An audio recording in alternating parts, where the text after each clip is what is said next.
Our next panel is on placemaking in the public realm. Really important topic when we think about the spaces in between. So I want to invite Markus Shaw up to talk about Walk DVRC, Marisa Yu from the Design Trust, as well as David Buffonge from Lead 8 to talk about Harbor Loop. And this panel will be moderated by Ada Wong from the Make a Difference Institute.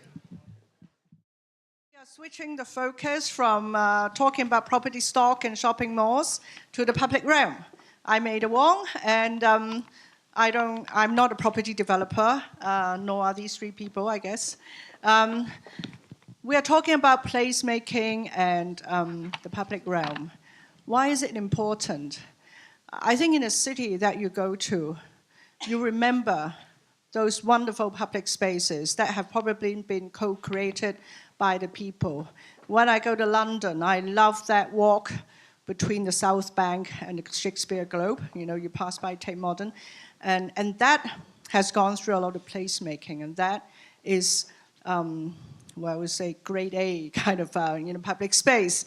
And I go to Seoul a lot, and I know that in a lot of neighborhoods, in the public areas, the mayor facilitated a lot of co-creation processes. So it's process-driven, and the result is public spaces that are loved by the community, and that brings about community cohesion and happiness in the community. And obviously, when we think about Hong Kong, we think about our great harbour front. We can do a lot more for our harbour.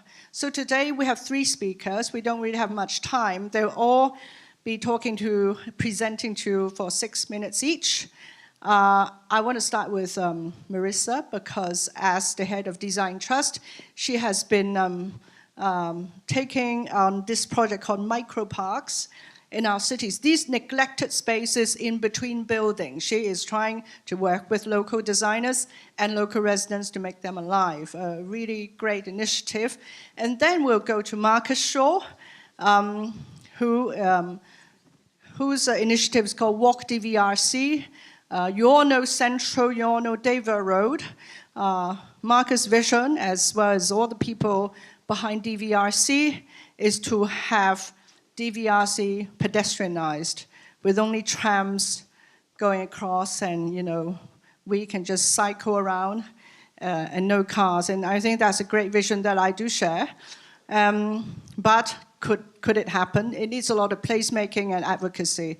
And then we will go to David Buffonge, who has also a great idea of making our harbourfront walkable.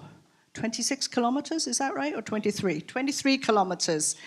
How would he do that? So very interesting presentation. So without further ado, could we have Marisa first? Please give Marisa a big round of applause. Thank you so much, everyone. And Ada, Ina, Ariel, and Tiffany for inviting me to join this very exciting panel all day. I suppose Daryl quickly disappeared, but he did give us a big plug. So I am under a lot of pressure to perform. But just very quickly, I'm from Hong Kong, been practicing as an architect, have a very small design studio. I see Don just stepped in. We just celebrated our decade plus exhibition at Artistry at one of the Swire properties. I've also taught at Hong Kong University, Chinese University, quite extensively back in the day, and also have practiced in both corporate and private practice. And so this is sort of my return to all these questions I have about Hong Kong, or Home Kong, which is a topic of today's presentation, past, present, future. One of the things to this way. One of the questions we have through the foundation is notions of expertise and bringing together the audience and community together through various manners.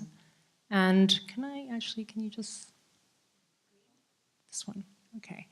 So just a very quick overview. Design Trust is a foundation that counts on a lot of generosity of members here in Hong Kong, and actually all of you are quite participated and part of this initiative. We've been around for 12 years and most active, I would say, in the last since 2014 as we switch our strategy in bringing both public and private arenas together, both education and across borders, with a complete focus also to think about the generosity of spirit within our own local kind of history, and then bringing exchanges with the focus on Greater Bay Area.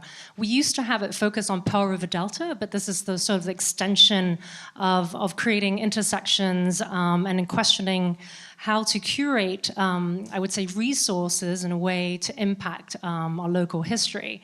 So as we stand here, actually in 2007, we had a Hong Kong Shenzhen Bi-City Biannual festival in this particular space under the Laundry Steps. Our NGO, Hong Kong Ambassador Design, also activated PMQ before it became this incredible creative hub down the road as sort of catalyzers of public resources and how to activate that for public good or public anticipation or imagination.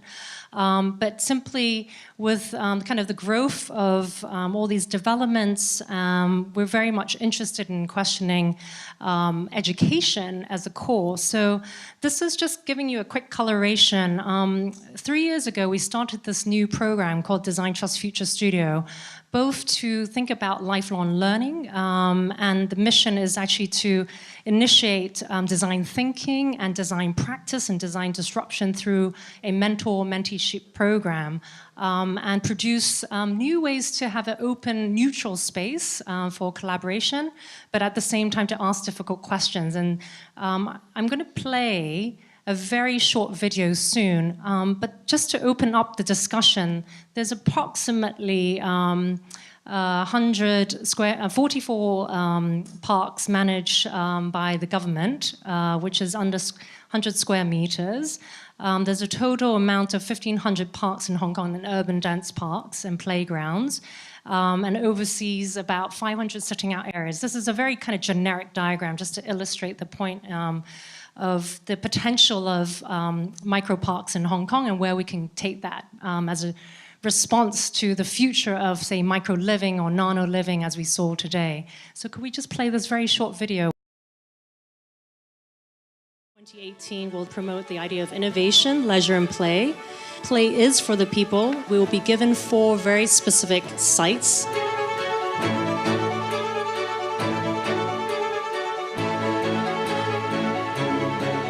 What we'd like to challenge the teams this year is to really think about making and production and fabrication of these real parks for Hong Kong.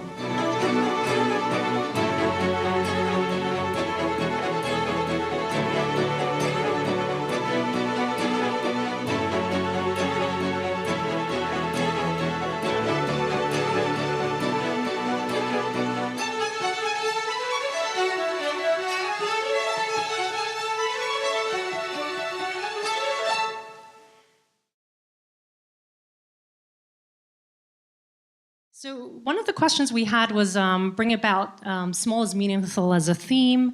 How could we activate these discussions through interactions and interventions within the community? We did a lot of exhibitions, research. This is really a project with both the grassroots connection and also development community, and really looking at the issues of provocations, and having a very open dialogue, not too dissimilar to what we have today, amongst a very open, neutral space, which is the spirit of the Design Trust Foundation. And as we stitch together, we treat it like an ongoing crit, a process driven of putting design at the forefront of the creative process. We have activated local communities and gallery spaces with these projects. And in particular, this particular one actually created a lot of stir-up, I would say, within the media and also the government about the potential of the future of development.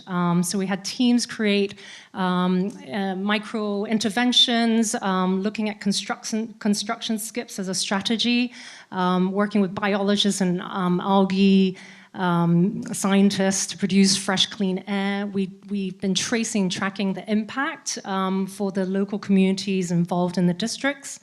And we've moved on actually to grow into the possibilities where we're now been having a very exciting and privileged proposition to work together with even larger communities, both in public and private.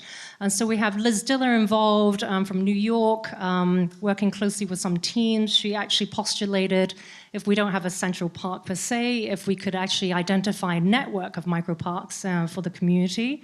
We have individuals like Gary Chang involved, who is, I would say, the guru of micro-nano design, who's been living in his 32 square meter apartment for the last 40 years, and has been one of the mentors. And we match everyone together with graduates from school, 10 years out of school, really top talents, adding a lot of energy, and we're in this really exciting position now to work alongside the Policy Innovation Coordination Office in the government, alongside the Leisure Cultural Service Department, the Architectural Service Department, to disrupt their way of working and also how they also work with the design teams.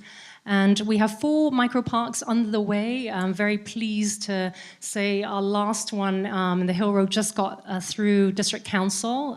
It's been a very intense, I would say, 50 meetings in the last years. You times that by 4 parks to question the engendering of laboratory of the city as a design possibility to shape the future. And we have these really exciting parks being conceptualized, hopefully will be built in the next 2 years or so, in different districts. Wong, we have 2, one in Hamilton Street. This is one in Hamilton Street. Portland Street, this weekend, we also just had some very exciting public engagement processes. And finally, this one will be in development. We just got approvals on the concept, and the work should be starting within the next year or so. So this is the case study I just wanted to share, the potential of a cultural community think tank, building expertise, open-mindedness, and reinventing parks with authentic local flavors. And you have some designers really working locally with craftsmen. I have a lot of slides here, but I'm just going to wrap up and really think about the future of participation in the city, in the public realm, is really going to be both grassroots, but also top-down, and how we can infuse this notion of cross-sector collaboration. So that's us. Thank you. Thank you, Marisa. So, Markus, you're next. Walk DVRC. Can this big road in Central be pedestrianized? Right. Thank you, everybody. Time for my elevator pitch. I've been given 5 minutes, so it's a rather slow elevator. And I've pressed every floor. So anyway, Walk DVRC is an NGO formed to promote walkability in Hong Kong. And we're starting with the pedestrianization of Devoe Road Central, the section 1.4 kilometers between Pedder Street and Western Market, where the situation is neatly summed up by this cartoon.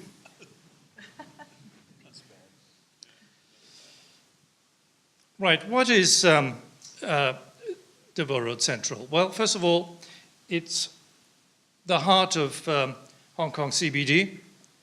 It's a critical business and transportation artery, the most polluted stretch of road on the north shore of Hong Kong Island, okay, according to City University research. It's a terrible experience for pedestrians. I normally get a laugh for that, because a laugh of recognition. And it's got appalling traffic congestion that benefits no one.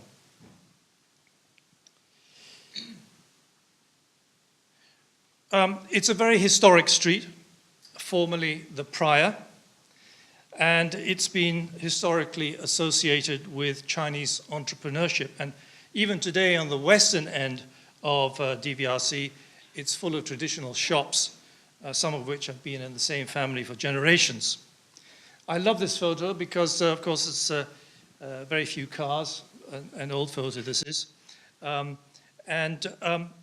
It's effectively pedestrianized, and I just love the way the pedestrians are interacting very naturally with the trams without the need for barriers. So what's the present situation?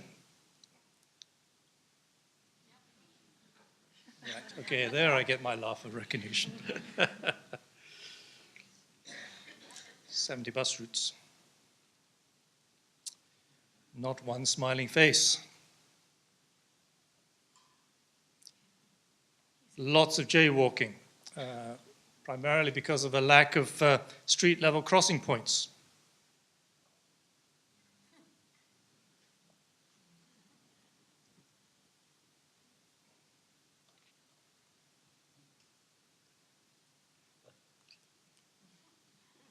Quite disgraceful.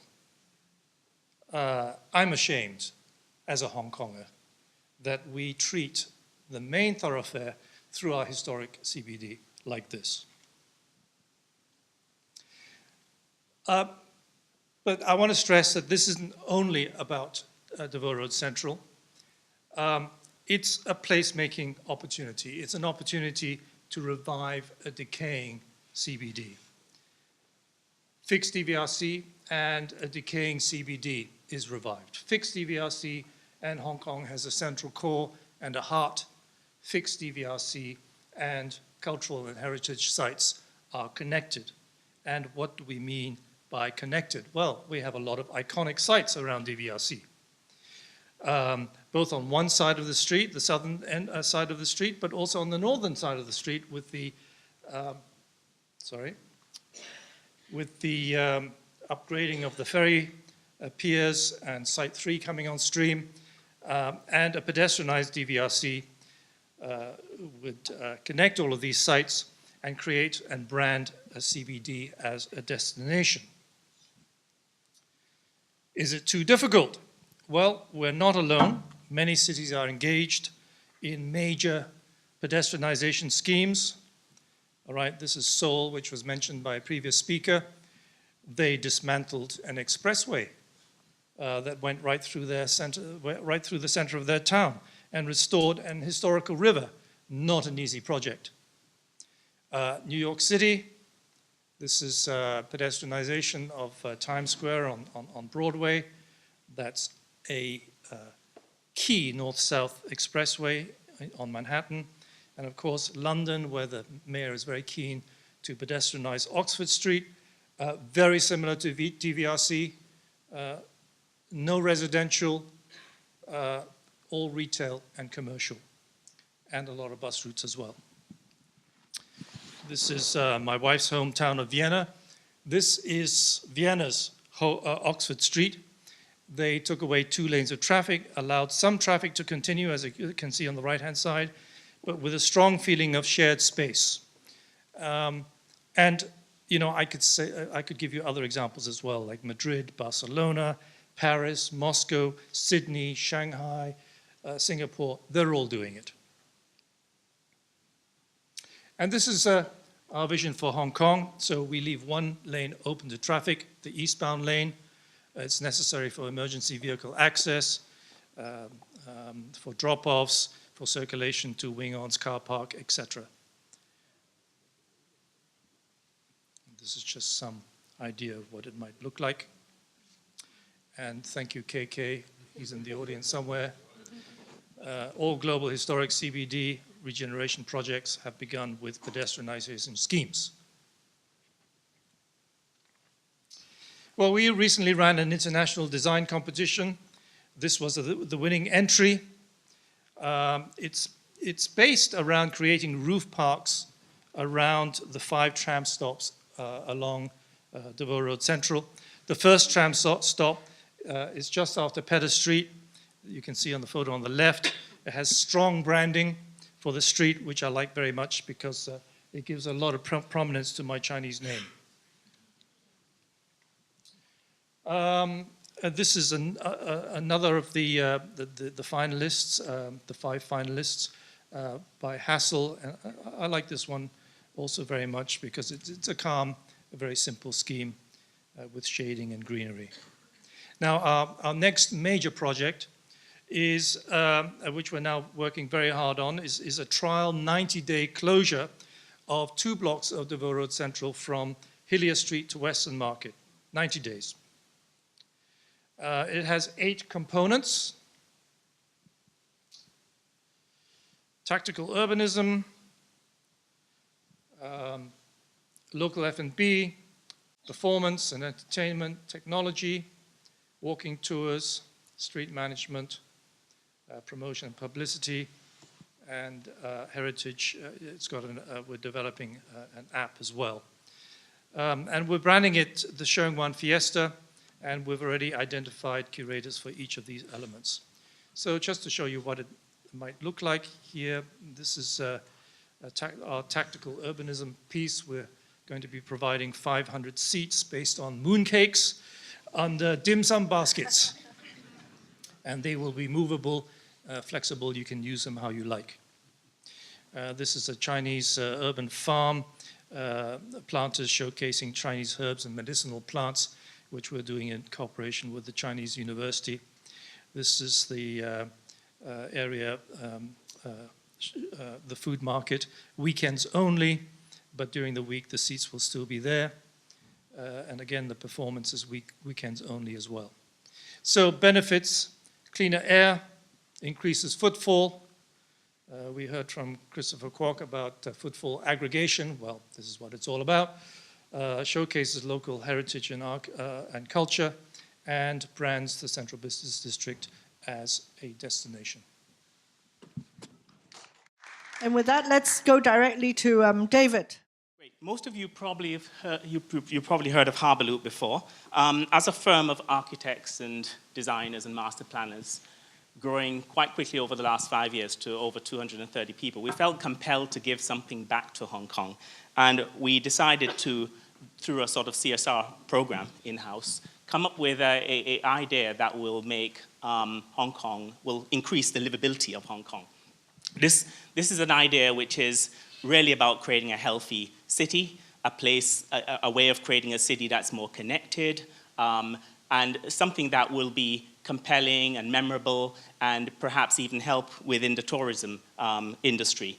The Harbour Loop is a 23-kilometer walk. We discovered that 60% of the waterfront is inaccessible, a far cry when you compare to Sydney and London South Bank and many other cities, including Singapore. So we felt that we should come up with something interesting, and the idea was to connect Hong Kong Harbour as a 23-kilometer walk, run, cycle, jog environment, a pedestrian pathway that can link to a number of places along the waterfront.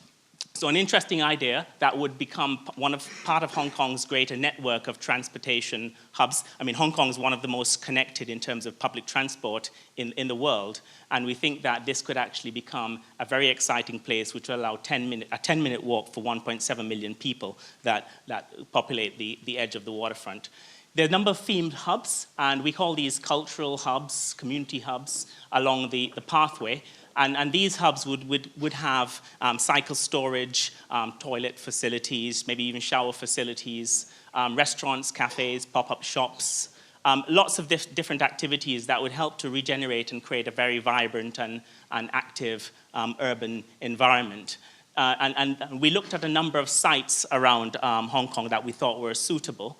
And we looked at, for example, a site just outside Tai Koo, this one, which was a sort of very dead space, and came up with some concepts for how to create an interesting mixed-use destination. The bridge you just saw is the connection to the east of Hong Kong, which I'll talk a little bit about in a few minutes. But really, I think the point of today, because most of you have probably seen this video before, we've posted it it has its own website, actually, Harbour Loop. We created this website, is how we can work together and collaborate to allow an idea like this to transform into perhaps maybe an association or a society, and very much in the same way that the High Line in New York works, for example. This is the bicycle storage racks that we have within the towers, and you can see another few views of this little hub that we're creating along here. Now, the bridge, going back to the bridge, I think the cost of the bridge will be very, very expensive. It's a bridge that would link Shek Kei Wan with Yau Tong, very much a forest bridge, a pedestrian bridge would become a gateway to Hong Kong. And the idea really is to just create a place that is exciting and healthy, a place that we can walk and run and cycle, and hopefully in the future this could be your main way of getting to and from work. So it's not only just for tourism. So another quick look at the overall map, which we'll discuss in a few minutes.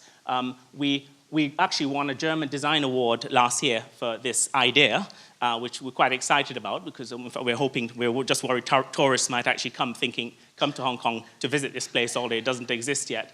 But really, we've used this project as a way of experiment with all sorts of new ways of creating hubs and co-share. I mean, we talked about the co-share, the sharing economy today, which was quite interesting for us, because we've been experienced with co-share retail. If you can mix a number of startup retailers together within a vibrant environment like this, you could actually have a new concept of sort of trading, if there was such a word.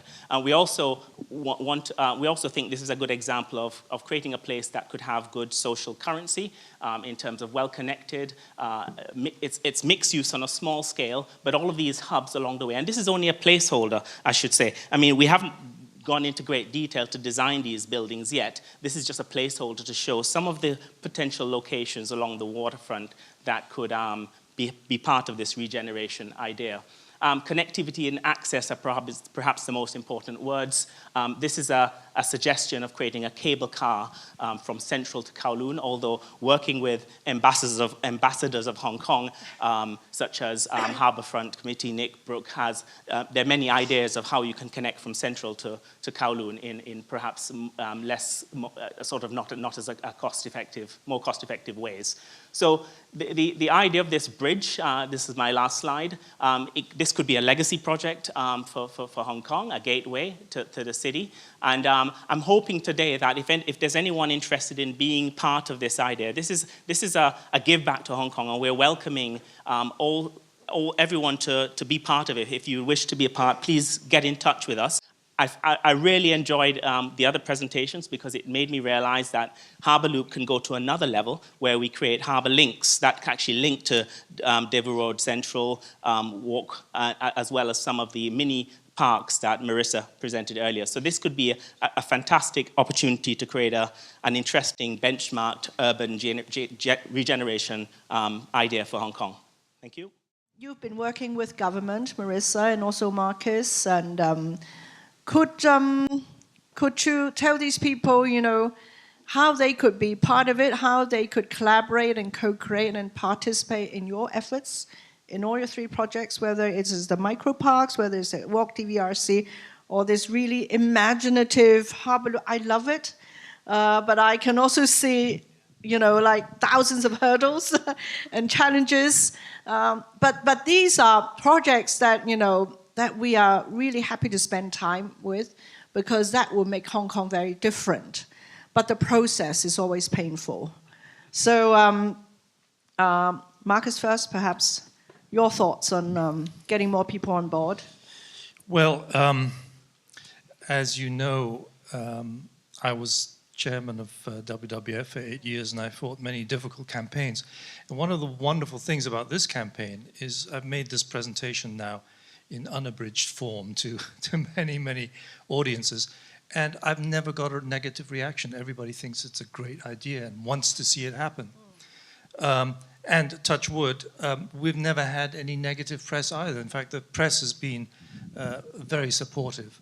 So how many years more do we need to wait for this to happen? As far as the 90-day trial closure is concerned, and for us that's an important project because it's a proof of concept.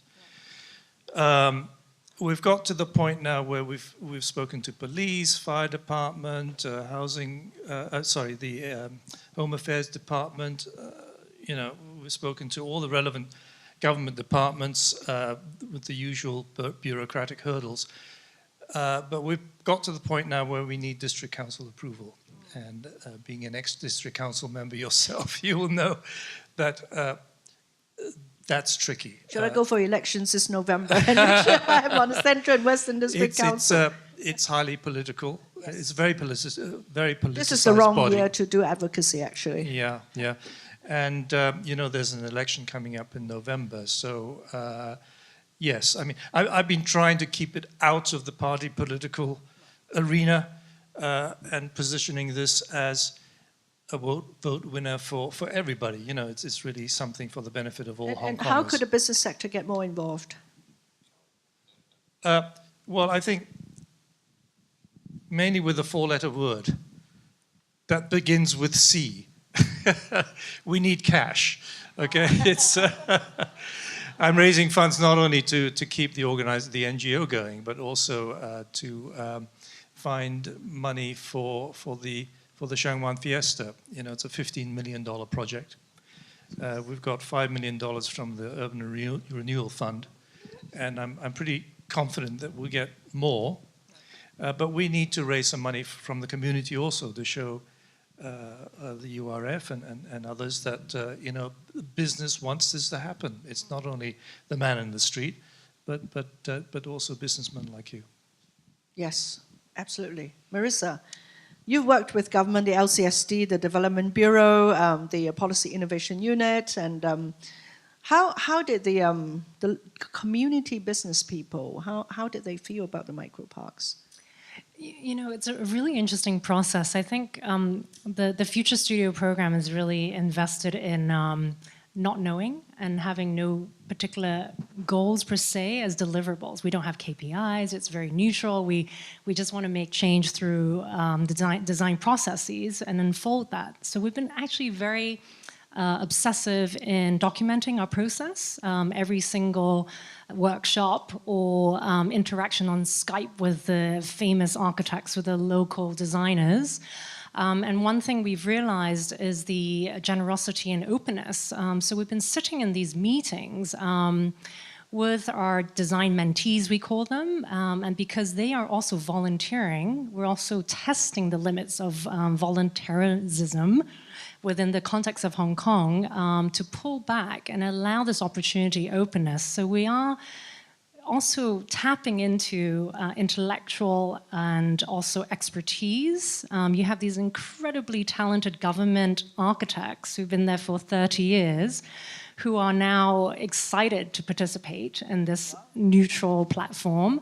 We are sitting in, you know, up at LegCo and these sort of workshop meetings with the head of the fire service department and disrupting why can't we switch this EVA over just because it's a heavy courtyard design space and, you know, access to these subdivided flats. It's quite something to be able to persuade the fire services department to change this emergency vehicular access, you know. Yeah, so it's been actually very experimental, very open, open dialogue, but also realizing there is, now we've become this platform for the possibilities of a conversation, and it's actually catalyzing in a way that, you know, we have, of course, the trust in even the local designers participating. And it's been an eye-opening experience to be able to also question perhaps this micro-park design procurement process can involve the community of designers. And business sector? And business sector to be involved. So we've been very lucky. I mean, of course, the Future Studio program is supported with some funding from the government, the Create Hong Kong. We count on a lot of generosity of business leaders who also support us through their CSR programs. We're actively building capacity, but to get them involved, we would really love actually even more expertise to help translate that. Expertise, ladies and gentlemen. Okay, to David. Did you go through a long co-creation process, or was it the work of your team internally? And in the future, to get everybody excited about your plan, you might need to do many workshops and different prototypes. Yes, I think this is just the first step. And to be fair, we've had some fantastic advice from many people in Hong Kong, many organizations who are very interested in the concept of Harbour Loop, including Nick Brooke, the ULI, Margaret Brooke, David, I can see him from Colliers, and Bureau Happold. You know, we were proposing this 500-meter bridge, so we've had engineers advise us. There are lots and lots of interest. I think as architects and designers and master planners, our expertise is design.